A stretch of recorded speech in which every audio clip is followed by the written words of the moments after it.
একটা সময় ছিল বাংলার প্রতিটি বাড়িতে ভোরের আলো ফুটত না শিলপাটার শব্দ ছাড়া। হুক্কায় তামাক টানতে টানতে বাবারা বলতেন গল্প, আর সন্ধ্যা মানেই সবার হাতে হাতে হারিকেনের আলো। কিন্তু আজ প্রযুক্তির দাপটে সেসব জিনিস মুছে যাচ্ছে নীরবে। শুধু জিনিস নয়, মুছে যাচ্ছে আমাদের অহংকার, শিকড় আর আবেগের টান। এই শিলপাটা দেখছেন? এর দানা বাঁধা পাথরে একসময় গড়ে উঠত বাঙালির ঘরোয়া রান্নার স্বাদ। আজ ব্লেন্ডার এসে এই শিলের স্পর্শ কেড়ে নিয়েছে।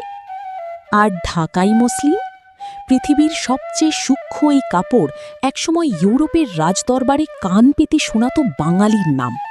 কিন্তু ২০০ বছর আগে ব্রিটিশরা আজ্ঞা দিল মসলিন বন্ধ, আর আমরা বন্ধ মেনে নিলাম। একটা সময় মায়েরা সুতা কাটতেন সন্তানের জন্য। নকশি কাঁথায় ফুটে উঠত নৌকা, ফুল আর স্বপ্ন। আজ সেগুলো ফ্যাক্টরির প্রিন্টেড কাপড়ের ফুলে মিশে গেছে।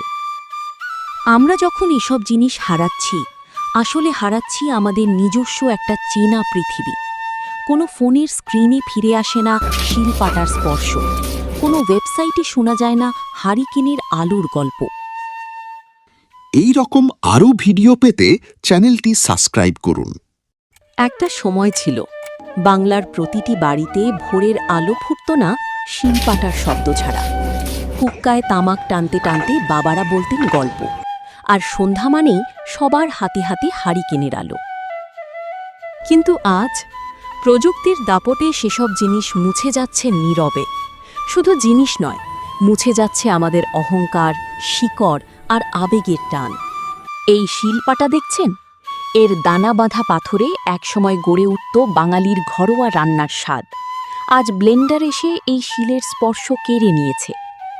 আর ঢাকাই মসলিন, পৃথিবীর সবচেয়ে সূক্ষ্ম এই কাপড়, একসময় ইউরোপের রাজদরবারে কান পেতে শোনাত বাঙালির নাম। কিন্তু ২০০ বছর আগে ব্রিটিশরা আজ্ঞা দিল মসলিন বন্ধ, আর আমরা বন্ধ মেনে নিলাম। একটা সময় মায়েরা সুতা কাটতেন সন্তানের জন্য। নকশি কাঁথায় ফুটে উঠত নৌকা, ফুল আর স্বপ্ন। আজ সেগুলো ফ্যাক্টরির প্রিন্টেড কাপড়ের ফুলে মিশে গেছে। আমরা যখন এসব জিনিস হারাচ্ছি, আসলে হারাচ্ছি আমাদের নিজস্ব একটা চেনা পৃথিবী। কোনো ফোনের স্ক্রিনে ফিরে আসে না শিলপাটার স্পর্শ, কোনো ওয়েবসাইটে শোনা যায় না হারিকেনের আলোর গল্প।